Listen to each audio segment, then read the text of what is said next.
Қайырлы күн достар, сіздермен Олжанай, менің каналыма қош келдіңіз.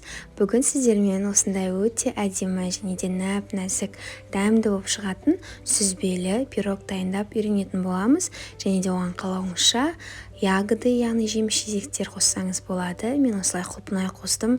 Өте дәмді пирог. Соңына дейін қарап, менімен бірге дайындаңыз. Ол үшін қажетті заттардың барлығы төменде описаниеде толығымен көрсетілген. Ең алдымен қамырын дайындаймыз.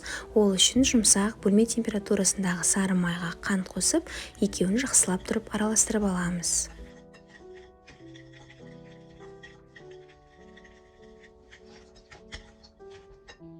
Содан соң бір-бірден жұмыртқаны қосып, тағы да араластырамыз.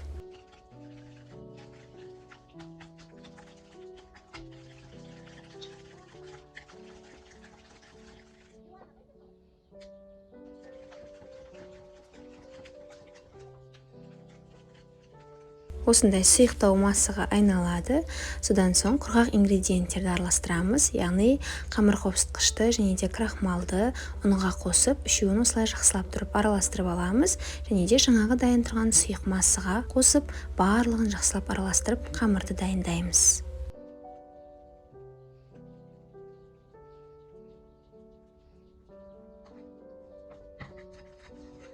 Неке қамыр осындай қоюлықта болады, дайын болды. Енді салмасын дайындаймыз, яғни начинкасын.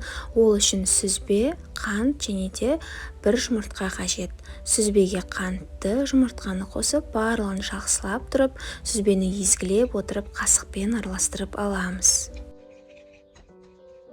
Сүзбеңіз қатты ірі болса, оны алдымен блендермен езіп алып барып та қоссаңыз болады. Мен осылай қасықпен барлығын езіп, шамалы ұсақтап алдым. Содан соң бетіне себетін посыпкасын дайындаймыз, яғни штрезельді. Ол үшін ұнға қант және де жұмсақ сары майды қосып, үшеуін жақсылап тұрып араластырамыз. Неке осындай болып шығады. Содан соң бетіне қосатын жеміс-жидегіңізге крахмал қосып дайындап алсаңыз болады. Бетіне жеміс-жидек өзіңіздің қалауыңыз бойынша, оны қоспай қойсаңыз да болады, немесе қатырылған түрін қоссаңыз да болады. Содан соң форманы дайындаймыз. Мен осындай 22 сантиметрлік кольцода пісірдім, және де астына пергаментті қағаз төсейміз. Содан соң бетіне алдымен қамырын осылай тегістеп орналастырып аламыз. Кейін оған сүзбелі салманы саламыз осылай, және де оны да тегістеп орналастырамыз.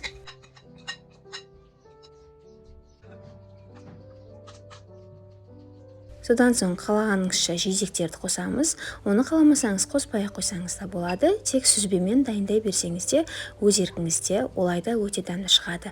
Бірақ егерде жидек қоссаңыз, құлпынай немесе таңқурай қоссаңыз өте дәмді болады.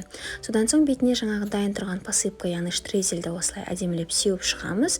Және де 180 градус қызып тұрған пеште 25-30 минут бойы пирогты пісіреміз.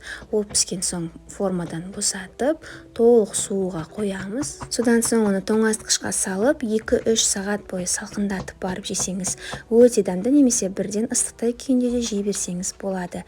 Міндетті түрде дайындауға кеңес беремін. Пирог өте нәзік және де дәмді болып шығады. Баршаңызға сәттілік.